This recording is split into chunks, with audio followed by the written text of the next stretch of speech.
Fiċ-ċentru tal-Università ta' Malta fil-Kottonera ġiet inawgurata l-librerija Tessi Camilleri, spazju li mhux biss se joffri kollezzjoni ta' kotbi iżda se jkun katalist tal-kreattività, r-riċerka u l-innovazzjoni fil-komunità. Dan ġie inawgurat minn Katja De Giovanni, id-direttur taċ-ċentru tal-Università fil-Kottonera.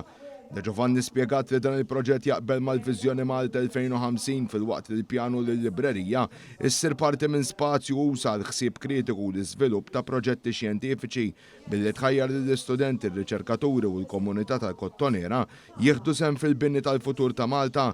Spjegat aktar dwar dan il-proġett. Illum qegħdin propju niftħu din il-librerija li hija abbinata mal-librerija ċentrali tal-Università fejn wieħed jista' jiġi jissellef il-kotba u anka jagħmel ftit ħin taħsib u riflessjoni u anka jaħdem fuq xi riċerka li jixtiequ.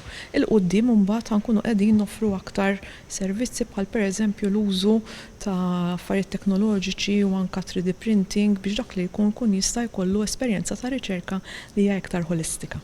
Preżenti għal din il-laqgħa kien hemm Dr. Patrick Camilleri, direttur anzjan fil-Fakultà tal-Edukazzjoni tal-Università ta' Malta.